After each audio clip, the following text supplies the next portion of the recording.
سبحان اب اللہ. امام اعظم ابو حنیفہ رضی اللہ تعالیٰ عنہ کے گھر میں ایک باندی بھی موجود تھی.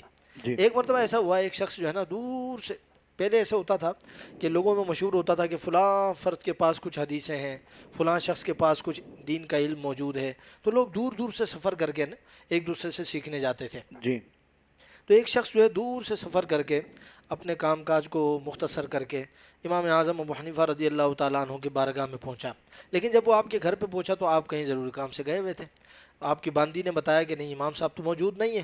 تو امام اعظم ابو حنیفہ رضی اللہ تعالیٰ عنہ کا اس نے تھوڑی دیر انتظار کرنے کے بعد باندی سے کہا میرا مسئلہ ہے ضروری، اور میں نے امام صاحب سے ہی پوچھنا ہے، لیکن امام صاحب نہیں ہے، میں کروں کیا؟ باندی نے کہا آپ انتظار کریں.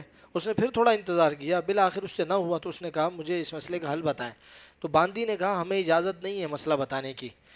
لیکن اس نے جب بہت زیادہ زور ڈالا تو باندی نے کہا آپ بتائیں مسئلہ کیا ہے. اس نے کہا جب ہم استنجا کرتے ہیں تو استنجا کے بعد اطمینان حاصل نہیں ہوتا، جی اطمینان حاصل نہیں ہوتا.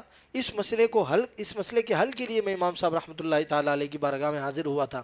تو باندی نے تھوڑا غور و فکر کرنے کے بعد کہا کہ جب آپ جسم میں پانی لگاتے ہیں نا تو پانی کی جب آواز آنے لگے نا، جیسے شف شف کی آواز آتی جی ہے نا جب ہم برتن وغیرہ دھوتے ہیں تو پانی ٹکرانے کی آواز آتی ہے، جب اس طرح کی آواز آنے لگے تو آپ جو ہے سمجھ لینا کہ پاکی حاصل ہو گئی.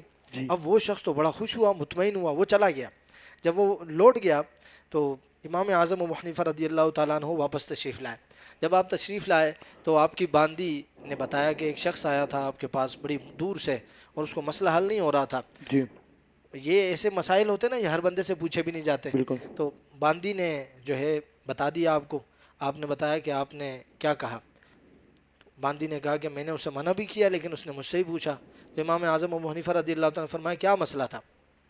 جی باندی نے سارا مسئلہ ذکر کر دیا، جواب بھی ذکر کر دیا کہ میں نے یہ جواب بیان کیا ہے.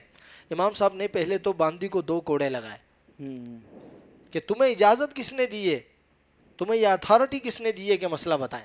جی کیونکہ مسئلہ بتانے کے لیے من افتیٰ بغیر علم فقد عصا، یہ روایت ہے کہ جس نے بغیر علم کے، علم کا ایک اسکیجول ہے نا، پورا جی ایک اس کا سلیبس ہے، پوری اس کی تفصیل ہے، اس کے بعد ہی علماء یا ائمہ کسی کو یہ ڈگری یا کسی کو اجازت دیتے ہیں کہ اب آپ یہ جواب دے سکتے ہیں. جی امام صاحب نے پہلے تو 2 کوڑے لگائے، پھر اس کے بعد باندی سے کہا کہ جواب تم نے بالکل صحیح دیا ہے، اچھا جواب بالکل صحیح دیا ہے، لیکن کیسے یہ سوچا، کس طرح یہ قیاس کیا، عقل کا استعمال کر کے یہ جواب دیا. تو باندی نے کہا اصل میں ہم برتن دھوتے ہیں، جی برتنوں پہ ہوتی ہے چکنائی، جب برتن میں سالن وغیرہ لگا ہوا ہوتا ہے، دودھ لگا ہوا ہوتا ہے، اس میں چکنائی ہوتی ہے. جب ہم دھوتے اس پر پانی کی چکنائی جب دور ہوتی ہے نا تو پانی کی آواز آنا شروع ہو جاتی ہے. جو پانی کی آواز سے ہمیں پتہ لگ جاتا ہے کہ برتن اچھی طرح پاک صاف ہو چکا ہے.